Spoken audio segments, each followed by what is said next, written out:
Desperate times call for desperate measures. In one of the longest and fiercest battles of the war, separatist forces are on the verge of claiming the planet Malastare. If the Republic loses this planet, it will cost them vital fuel resources necessary for maintaining their armies. In a final effort to turn the tide of this battle, Supreme Chancellor Palpatine has authorized the use of the Republic's newest weapon, the electro-proton bomb. Now at the Imperial Palace of Doge Urus, the leader of the Dugs, the Jedi count down the minutes until the detonation of their doomsday device.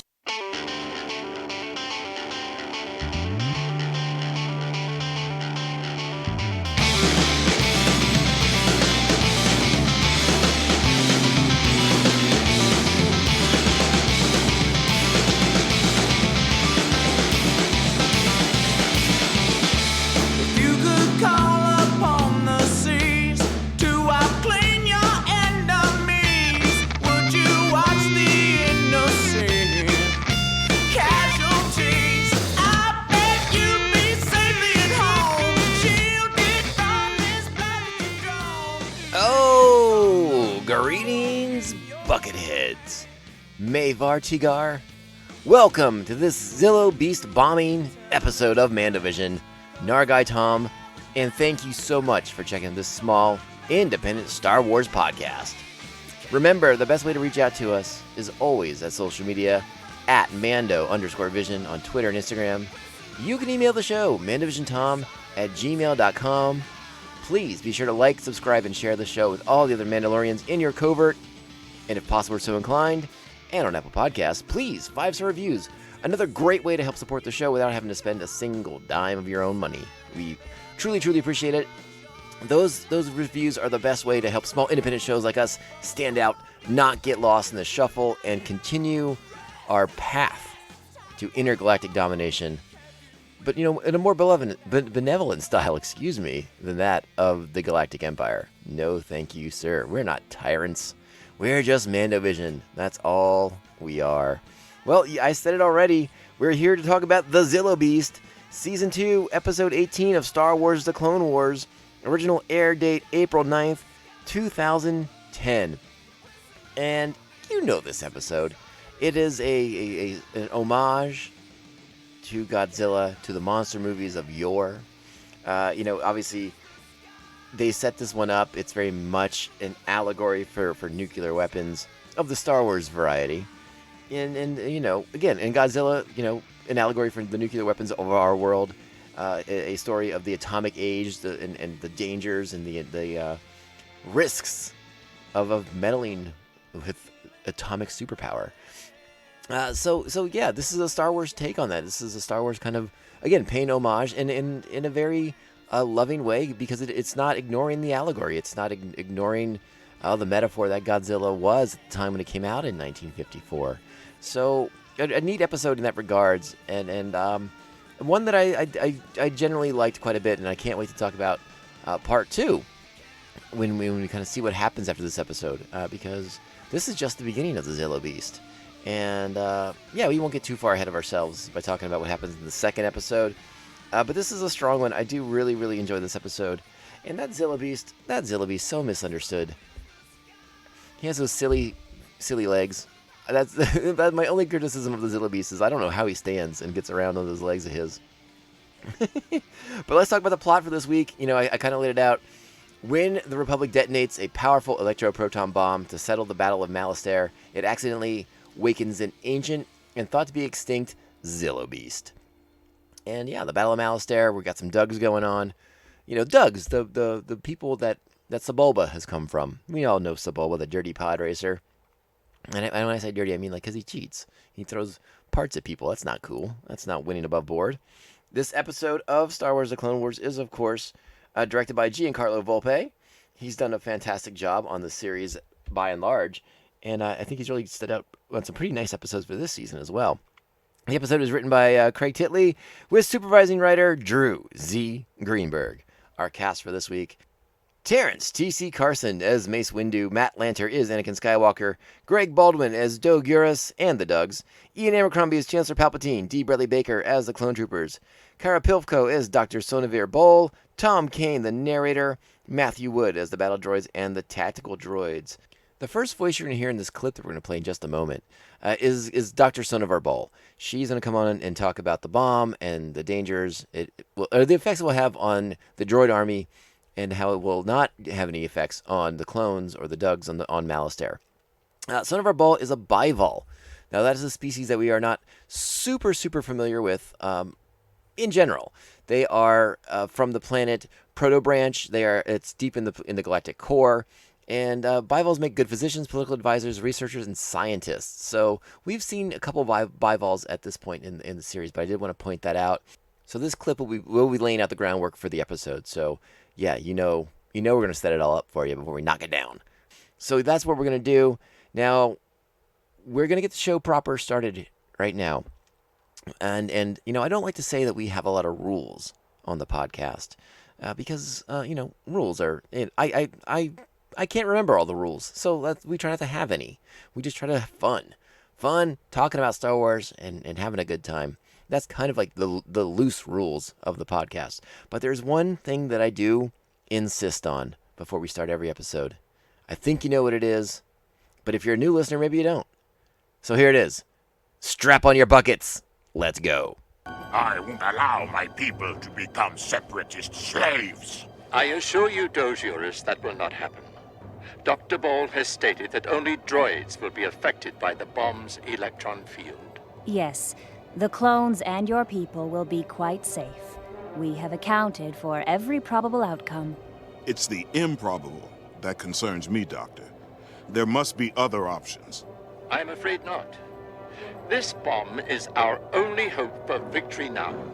This is a really strong episode for Mace Windu, in my opinion. He seems to be the only one who seems to be considering the ramifications of using this weapon and what it may mean in the long term. Like this kind of weapon of mass destruction must have other consequences. It can't simply render the enemy useless and inert and there not be some kind of fallout from that. And he seems to be the only one thinking in sort of three-dimensional terms here. Everyone is more about destroying the enemy and securing the fuel supply that the Republic will so desperately need to continue the war effort. So I really like this episode for Mace. He does a really great job of standing by his principles on this one, and that's what you want to see from your Jedi leaders, your Jedi masters, if you will, and council members as well. They should be the ones. Mace should have. Maybe if Mace had more of a firm hand in the training of Anakin Skywalker, he could have kept him from the dark side. Though Anakin's fall is pretty much inevitable, and every Jedi probably has a little part to do with that. But yeah, this is a good episode for Anakin to learn from, and again, I just really appreciate Mace being the man, the principled Jedi leader that we all want him to be in this episode. So the episode moves pretty darn quickly. They drop the bomb. Rex and company are holding off the droids until the bombers arrive. I should sort of mess that up. That's sort of like the tension at the beginning of the episode is they have to wait for the bombers. We got the early Y-Wings coming in to deliver the bomb. But Rex and the troopers and the Dug warriors, they have to hold off the droid armies until that happens. So there's some good tension there. And then the bombers arrive. They drop the bomb. You see the shockwave as it begins to knock offline all the droid army members, all the different battle droids, all the different tanks, everything else. It's almost like an EM pulse, an electromagnetic pulse. It just sort of renders them all completely inactive. Knocks them all offline. But the bomb causes a massive sinkhole, and it takes down some clone troopers into the hole. I think some Dugs also go with them. So I want to go ahead. Let's play the sequence where Mace and Rex and the Doja are talking with Palpatine via hologram about the sort of the aftermath of dropping the bomb. Let's check it out. The droid army was completely neutralized by the bomb, but the blast created a sinkhole which engulfed many of our troopers. We have search parties looking for them now. And the Dugs? Have they signed the treaty? No, Chancellor. The treaty must be passed by the Council. We need that treaty signed so we can gain access to the fuel reserves here on Malastare. Without it, our army shall be vulnerable. I will do my best.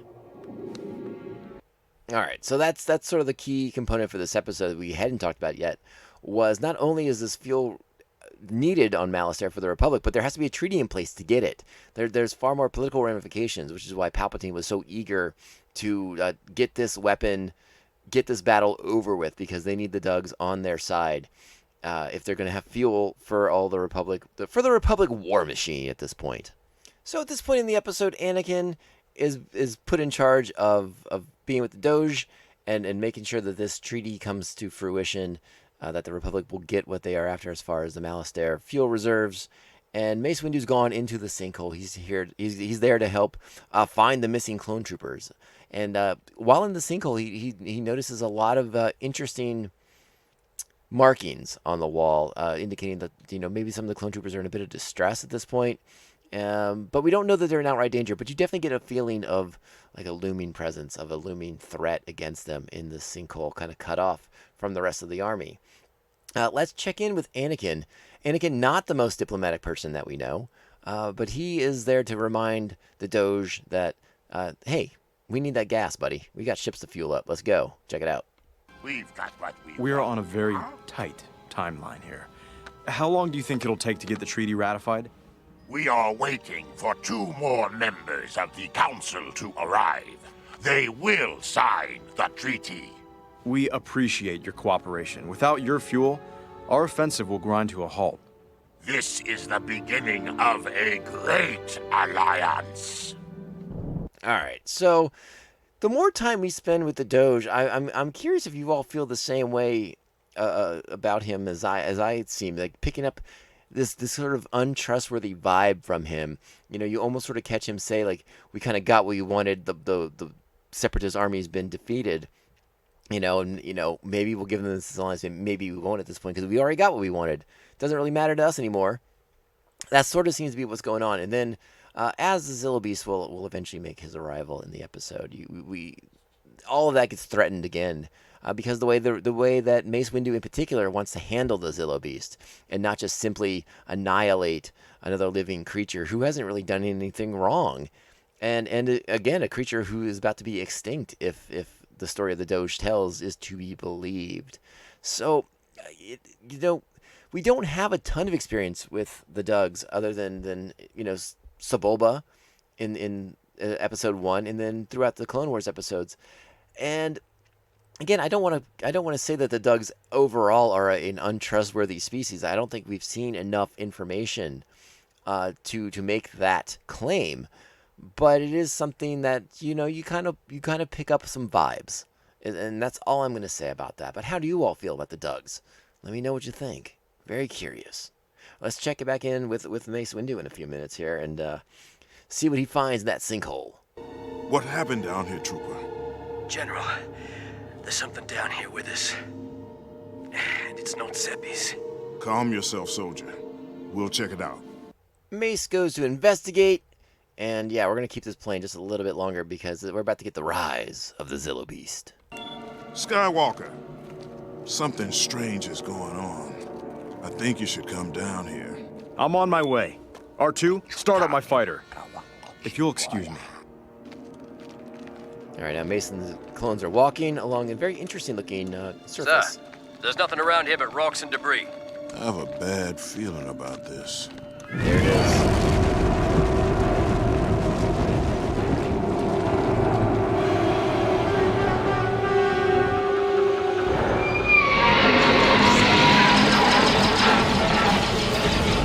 So our Zillo Beast has made his debut. He's announced his presence. Mace and the clones are walking along his back. Again, you feel like they would have noticed that surface. It's very interesting that they are walking on it. And what we notice right away as the clones open fire on the beast is it does not faze the Zillo Beast at all. Not one iota. And we will see very, very quickly that the Zillo Beast is also impervious to lightsaber blade damage.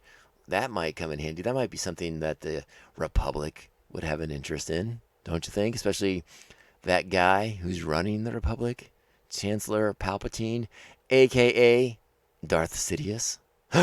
Spoilers. So a really great action piece happens. Anakin arrives in his Jedi Starfighter with R2-D2.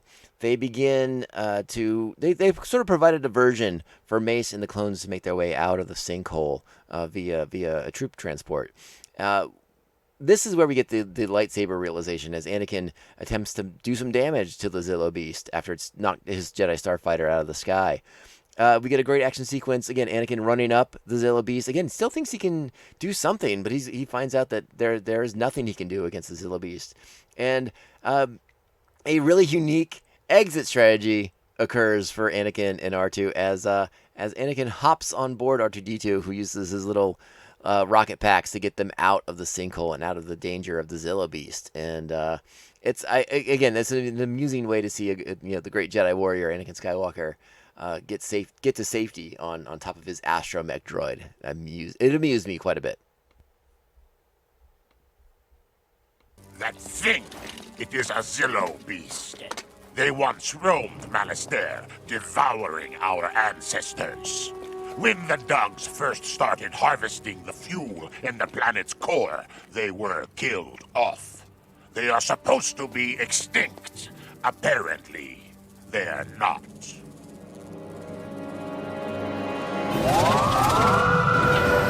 Alright, so at this point, the Dugs begin to launch an attack against the Zillo Beast. They have these, they're like almost like an inverse catapult. They just are dropping weapons down the sinkhole in an effort to kill the Zillo Beast. This is part of their strategy to get rid of him. And now it's time for Mace to get, like we talked about earlier, time to get on those principles of his. And yeah, we're going to play that sequence right now. Before I cue it up, though, I'm about to play it in just a sec. But this is, again, we sort of see like the untrustworthiness of the Dugs, as they seem to have a plan. They seem to know a lot about the Zillo Beast. As Mace and Anakin are making their way to the Doge's tent, he quickly removes this old, almost like a tapestry that seems to show how exactly their ancestors would fight a Zillo Beast back in the day. But they're not willing to disclose this stuff with the Jedi or with members of the Republic. But let's go ahead and hear Mace do his thing. His weakness. There goes the tapestry. What's going on out there? It is an internal matter, none of your concern. Your men are killing a unique life form. It is a dangerous, bloodthirsty monster. Did you forget that it tried to kill you? It was under attack. It had lived peacefully below the surface for all these years. Until you unleashed it with your bomb. We dropped that bomb to save your planet, at your request. To save our fuel for you to buy. If you want us to sign your treaty, then you must help us destroy the beast. What purpose would it serve to kill it? If it really is the last of its kind. It is our duty. Our ancestors warned us that one would return someday and destroy our entire civilization. Will you help us or not? I respect your traditions and your ancestors, but we cannot allow the destruction of an innocent life form. Then there will be no treaty. Doge's Master people will leave Windu, the tent. Are you certain this argument is worth it? And after all, it's just one creature. Remember what the Chancellor said. It isn't the creature, it's the principle. Boom. Allowing the Dugs to kill it violates what we stand for as Jedi. But if we choose to defend the creature, we lose all hope of securing a treaty with the Dugs. A lot going on in this one. A lot going on, folks. Ooh, the tension. And again, you get into like that moral responsibility thing with the Jedi, and again, doing the right thing, protecting this life form that was slumbering peacefully beneath the surface until the bomb was dropped, until the war came to Malastare, and now the Dugs, again, as a tradition, are now just all bent on destroying it, and Mace Windu would not stand idly by and allow that to happen. So Mace decides to report back to Chancellor Palpatine about the Zillo Beast and get his hot take on what's going on here. But the Chancellor lays it out pretty clearly that they still need to secure the treaty, and that's kind of going to be priority A #1, right? Let's hear the scene out. How remarkable. I have never seen anything quite like it. I recommend that we transport it off the planet as soon as possible. We can find a place for it to live undisturbed in the Outer Rim. And what do the Dugs have to say on this matter? They want us to help them destroy it. Then by all means help them. This creature is of no importance to us. We cannot be alienating the Dugs at this crucial time. It is not the Jedi way to take an innocent life, especially if it is the last of its kind. So now Dr. Bowl is going to weigh in an effort to persuade Palpatine that there are significant scientific and military advantages to saving the Zillo Beast. Chancellor Palpatine, I think it would be in our best interest to study this creature. Its outer scales are virtually impenetrable. None of our weapons could harm it. Even my lightsaber couldn't cut it. If we could somehow duplicate that for our ships... An impenetrable armor. So now Anakin's going to weigh in with an idea, a plan, a strategy to save the creature. But I'm curious what you fine folks listening think of his plan. Is it clever or is it devious? He's essentially advocating to deceive the Dugs, to trick the Dugs into thinking that they are going to kill the Zillo Beast for them and eliminate the problem. Or is it clever because the Dugs need to be tricked in order to save this creature? Just curious what you all think. Let's hear Anakin lay the plan out now. What if we let the Dugs think we killed it? Then we could have the treaty and the creature. Yes, Anakin? Go on. When I was climbing on the creature, I noticed small gaps between the armor and its scales. Maybe a stun cannon or a pulse could penetrate through the skin and short-circuit its nervous system. Like putting it into a deep sleep. He's right. It would appear to be dead. We could transport it to a secure location before it wakes up. The Dugs would never know the difference. That may be the only way we shall get this treaty signed. And rest Master Windu's conscience. So Mace and Anakin move forward with their plan. They're going to deceive the Dugs. They're going to trick the Dugs and render the Zillo Beast unconscious and somehow take it away for a study. I guess they're going to tell the Dugs it's dead, but we still want to study it, and the Dugs will be like, fine, whatever, get out of here with it. It's all good. I guess that's the bulk of the plan, because the Zillo Beast is not small. So sneaking him away you must have a plan in place for that as well. But as our Jedi heroes roll out, we find the Dugs are hip deep in their plan to kill the Zillo Beast, and they're doing it by using the fuel with which the Republic hopes to have that treaty signed in order to aid the war efforts, and the Dugs are using it to kill the Zillo Beast. Let's hear the Doge explain it right now. Our fuel is deadly to the beast. It killed them in the past. It will kill this one now. You're only going to provoke it. You'll drive it out of that hole, and then it'll be harder to deal with. We'll handle it, Jedi. Yeah, they'll handle it, Jedi. Oh, those Dugs. Those Dugs. Such contempt in their voices when they address Mace Windu.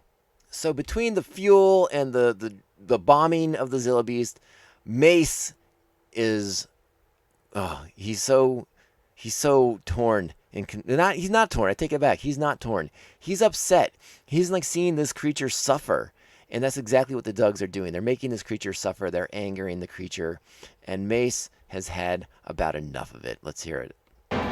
Order them to stop. What? What do you mean, stop?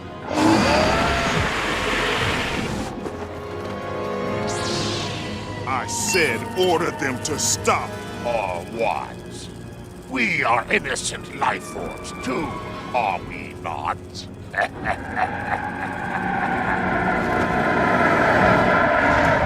So the Dug thinks they think they have Mace and the other Jedi, Anakin Skywalker, over a barrel there with that claim, and that is when the Zillo Beast rises from the sinkhole and is not very happy at all. And listen, so the Republic is going to get a chance to make their plan happen. Try to knock the beast out, make it unconscious, and it's not going well either. It's taking a long time to knock that creature out. And listen, there's a lot going on, and a lot of danger, a lot of clones in trouble, Dugs in trouble. It's a whole thing. It is a whole thing. The scene is really great. It's a great sequence once the beast is out, and the Republic tanks are trying to use those pulse blasts to render the Zillo beast unconscious. Again, another great homage to Godzilla, to Mothra, to all the monster movies of their time. And the scale is the important part, and no pun intended there, but the Zillo beast's size, the tanks down on the ground, the lights sort of shooting around them as they're trying to hit the beast in order to wear him down and wear it down and render it knock it unconscious. But it's very, again, reminiscent of a lot of those kaiju monster movies where you had those, like the spotlights zigging around, but this time it's a laser blast designed to render the beast unconscious. Eventually, it works. It takes some time, takes some doing, but they seem to have made it happen. Hey, it worked. Are you sure? Yes, I'm sure. You go first. So apparently the Dugs think the Zillo beast is dead. They signed the treaty. They signed the truce. They come to the alliance is made with the Republic. So Palpatine will get his fuel for the war effort. The Jedi will be able to take the Zillo beast someplace safe. And we're gonna hear there's been a bit of a change in plans as far as Mace's thought to take the creature to an uninhabitable world in the Outer Rim. No. Palpatine and Dr. Ball, they have plans. The beast has been loaded onto the transport. Have you selected a planet for relocation? There has been a slight change of plans. The scientific community has reviewed the data on this rather unique creature.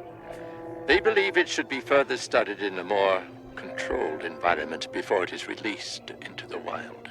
And where is this controlled environment? On Coruscant. Master Windu, you and General Skywalker shall safely bring the beast here. I don't like this plan at all. Well, you made the right choice. We get our fuel, you saved your creature, and now he'll be safe. Let's hope we can say the same about Coruscant. And we're all thinking the same thing at this point, right? As we're watching forces lift the Zillo beast, and there's one question we have to ask ourselves: just what the heck ship is the Zillo beast going to fit inside, and who is the lucky crew that gets to deal with that? Because I can only imagine you'd be on edge if there's a giant Zillo beast in your cargo hold crammed in there.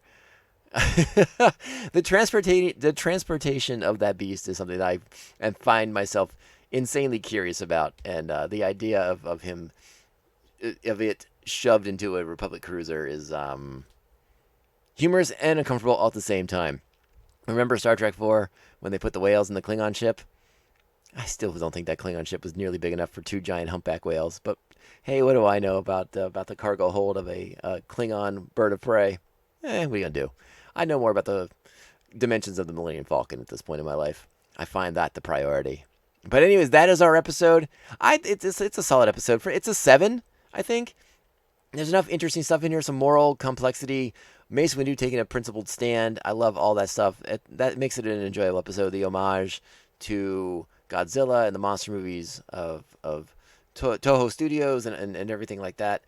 And again, sort of paying a great deal of respect to the original Godzilla movies with the sort of atomic age story, the whole analogy for nuclear warfare, the weapons of mass destruction and the consequences therein of them. So yeah, I like this episode. It's a 7, but it's a really solid, enjoyable 7. I could even probably be persuaded to give it a 7.5. But yeah, enjoyable stuff. 7.5 buckets. Am I doing buckets? I don't even think I've been doing a good job of giving them official, 7.5 buckets. I've been neglectful in that as far as the scoring goes. But hopefully everyone knows what I'm talking about at this point in the show. And that is it for this week. So we don't have Star Wars The Bad Batch to look forward to on Fridays. Bad Batch Fridays are over, and we're sad about it. And, there's a lot of internal discussions with myself about what we will do in the meantime. Because the plan is still to release 2 episodes a week. Mondays and Fridays seems like a really fun day to drop, some Star Wars content for everybody. You get Mondays and you have all week to check it out and enjoy it at your leisure. and then something on Fridays to kind of roll into the weekend with. Now, since we aren't doing a live show necessarily, hopefully I get those shows out early in the day on Fridays. You can enjoy those to kind of kick off your week if you're a Monday through Friday person, or you can save it for the Saturdays if you're like me and you got to work those weekends. So yeah, there will definitely be 2 shows. I don't think it's going to be 2 Clone Wars shows. I think the Friday show will be something special, something unique, perhaps a character spotlight. We'll talk about some of the books. We'll talk about some of the comic books. Just some other parts of Star Wars media out there that I'm currently enjoying, and I want to share with all you people who are so wonderful and listen to the show and support the show. And you talk about it on Twitter and Instagram, and I'm so deeply appreciative of that. Every time I fire up my Twitter, I'm always delighted to see people sharing and talking about the show and hitting me up and letting me know that they're digging it. And I thank you all so much for doing that, because this show would not grow without you. Let's put it that way. And I am forever in your debts for doing so. If you're a new listener and you're like, hey, I do like this podcast, I want to keep you supporting it, please make sure you're following us on social media at Mando_Vision, Twitter and Instagram. You can email the show, mandovisiontom@gmail.com. Please be sure to like, subscribe, and share the show with all the other Mandalorians in your covert, people who you have life debts to, people who are in life debts to you. Let them all know. If you're on Apple Podcasts and you can take the time to do a 5-star review, they are the best way to help small independent shows like us stand out, not get lost in the shuffle. I thank you all so much for listening. This is the Mandovision Podcast. My name is Tom. Old listeners, new listeners, thank you all so much for taking the time to download and continue to support us once again. You are all the best. Take care of each other. Stay safe. Stay strapped into your bucket. It's just easier, especially if you're gonna go to the movie theaters these days. Just keep the bucket on. I think it's got like an N95 filter built into it. So yeah, do that whole thing. Just stay safe out there. That's the best way to do it. All right, we're going to get out of here. And this podcast can only end one way. This is the way. This is the way. This is the way. This is the way.